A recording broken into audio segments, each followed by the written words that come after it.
People always tell me that when learning English, the most difficult thing for them is speaking. And this is interesting because, in my opinion, speaking is the easiest thing to practice.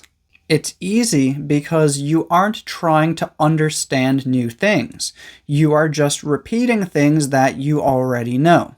But at the same time, I understand, so let's talk about this. How do you practice speaking? It's simple. You choose the thing that you want to practice saying, and you say it. That's it. You say the things that you want to say. If you have the opportunity to use English in your daily life, then you say these things in real situations. But many people learning English do not have those opportunities. Those people will just have to practice by themselves or with a partner, instead of using the language in real situations. But please remember that you do not need a partner. If another person is sitting in front of you, that does not magically make your speaking practice more useful. The most important thing is that you say words, not whether or not another person listens to them. Now, you might be wondering, but if I practice speaking by myself, how will I know if I'm making mistakes? Well, practicing is using language that you already know, so there really shouldn't be too many mistakes. We practice in order to become more comfortable with the language and improve our ability to remember it and use it more confidently in the future. So this really isn't the time to be creating difficult sentences that you are unsure about. This is the time to be repeating the things that you know are correct. And if there are a few mistakes, that's fine. Practicing speaking with some mistakes is a lot better than not practicing speaking at all. Plus, when you practice speaking with a partner, your partner is probably not going to notice or want to correct you every time that you make a mistake. And when you practice with a teacher, your teacher definitely isn't going to tell you every time you make a mistake.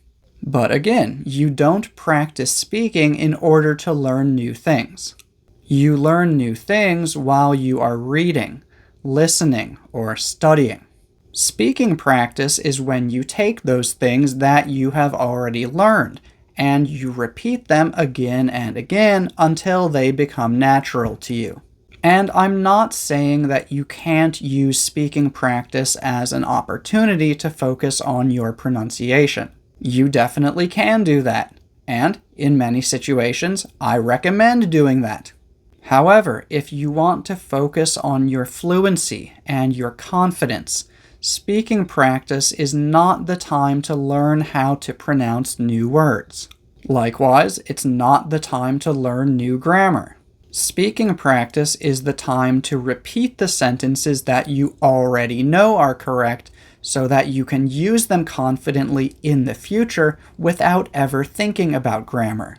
And lots of people think that they have a problem with speaking just because sometimes they don't know what to say in a situation. That's not a speaking problem. That's just a knowledge problem. That just means that you haven't yet learned what to say in that situation. However, if you know what to say, but you're not comfortable saying it because you're worried that you might say it incorrectly, that sounds like a speaking problem. And again, the way that you get better is by saying that thing again and again. Also, speaking with a partner is good. Practicing the real thing is always good. I just wanted to make it clear to you that if you don't have a partner, you can still practice speaking. And even if you have a partner, I still recommend practicing by yourself every day in addition to practicing with your partner.